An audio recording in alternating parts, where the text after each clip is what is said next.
How to keep day trading easy. That's what I want to talk about here, but let me be very clear up front. I am not defining easy as there's no thought that goes into it. There's no effort that goes into it. You just show up and money starts raining down from the sky. That's not how I'm defining easy. So let me be very clear about that. But how am I defining easy? Well, as a situation where you are not feeling totally overwhelmed.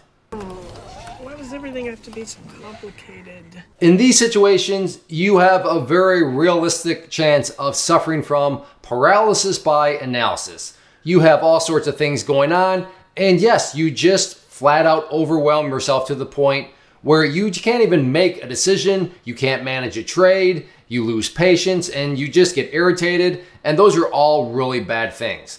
But the way I want to define easy is keeping things basic. And I want to walk you through a basic strategy here, but when you keep things basic, when you keep things simple, that doesn't mean that you're for sure going to make money, but it is a way to prevent yourself from getting way more overwhelmed than what you need to be. And I want to walk you through a trade that I took that, as you're going to see, you're not going to be impressed by it because there's nothing complicated going on. It's a very basic strategy, but it's one where, you know what, it does give you an edge.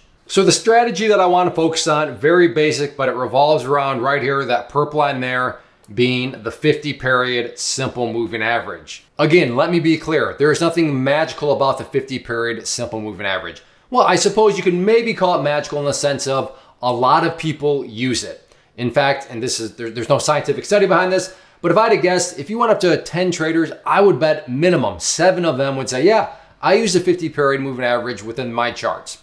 And when a lot of people are using the same levels, wondering the same things, especially in regards to that 50-period moving average, call it a self-fulfilling prophecy, call it whatever you want, it can produce a good solid edge for traders. Now, maybe you're someone that's like, I don't know, Clay, all that charting stuff, these moving averages, all indicators, a lot of that is just self-fulfilling prophecies. And fine, but think about what you just conceded. You just conceded, you admitted that there is such a thing as self-fulfilling prophecies. So if that's the case, I mean, don't you want to know what those self-fulfilling prophecies are? Don't you want to know where they might take place? Again, that doesn't mean anything's guaranteed, but as traders, we're seeking any sort of edge. And that's where the 50-period moving average can help us keep it basic, keep it simple. And what I want you to notice about the 50-period moving average here is just the track record that it's had. So look what happened there with the price. Price struggled. Right there, price struggled. Right there, price struggled. Right there, price struggled again, big rejection. And then where things stand right now, price once more is seemingly struggling. But this is a very important part because, again, there's no such thing as a guarantee. So there was this instance right here where the price actually did break up through there.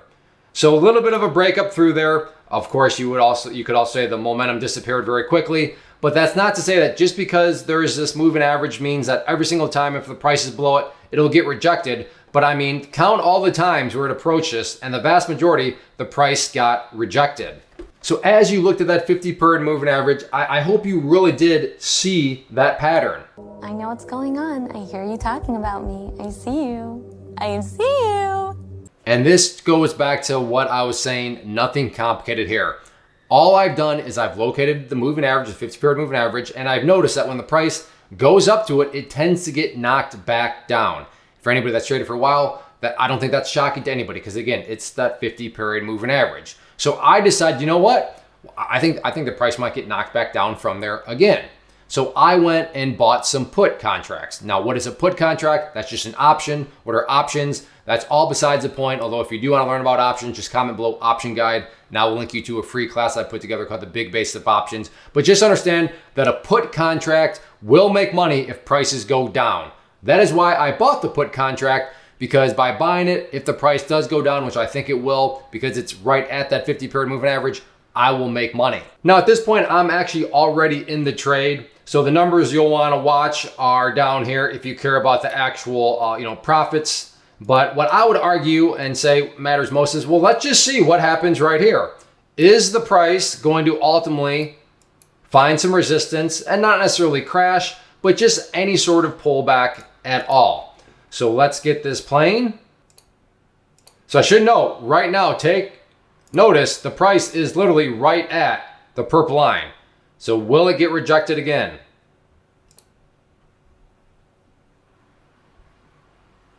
Seeing some red, so there's a bit of a rejection, but I need a little bit more of a rejection.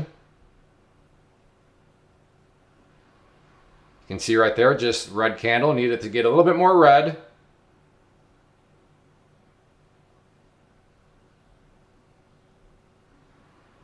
So when will it be rejected enough? And right there, it did indeed come down enough. And now you can see over here, I made $500 on that trade. And I should also note that trade lasted a total, right there you can see the time, of a whopping 24 seconds. So yeah, $500 in 24 seconds. And that was all built around the foundation of just that 50 period moving average, noticing the downward slope to it, noticing the amount of times it was rejected. Now, sure, there's a couple other smaller things that go into it. So I'm not advocating you just go out there and start, doing stuff right at the 50 period moving average. But I will say that the mass component of that setup, the mass component of that strategy was just the 50 period moving average. Again, a couple other smaller things in it, but the bulk of it was all revolving around that 50 period moving average. So I really hope right now you're saying, dude, that's it, like that was kind of stupid, because it was so basic. Yeah, exactly. That's what I was hoping to deliver. Very, very basic strategy that can help keep things easy by helping to avoid getting overwhelmed by trying to track a million different things. So the 50 period simple moving average, keep an eye on that, build some trade plans around that, and you're going to notice you can start to gain an edge. It's going to help to keep things easy, and it'll help you avoid getting overwhelmed with things. So do you use the 50 period moving average? If you have some experience already, let me know down below. If you don't, would you consider using it? Again, I'm curious to your comments and all that and thoughts. So leave those in the comment section below. So thanks for watching. If you are not yet, please subscribe to the channel, hit the like button, and thanks for watching. First off, thanks so much for watching the entire video. Real quick, before you go, I want to invite you to a live webinar, web class, training, workshop, online event, whatever you want to call it, but it will be me live revealing to you what I've discovered that has allowed me to transform myself from being an employee to being my own boss, including how I had only one losing day out of 73 days in total.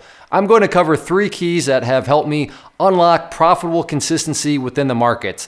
The first key is super weird, but in a productive type of way. The second key is super awesome because it quite literally is wired into our DNA as humans, making it very easy to use. But in a cruel way, this becomes a pitfall for many traders. I'll explain it all though, including how to avoid the pitfall that it creates for some. And yeah, the third key, when you hear it, sounds way too good to be true, but it's not, and I'll show you how it all works. Then at the end, I open it up for a question and answer session that is, again, totally live. Even if you can't make the live session, please still sign up as it will be recorded, and you can go back and watch the replay that I will send you.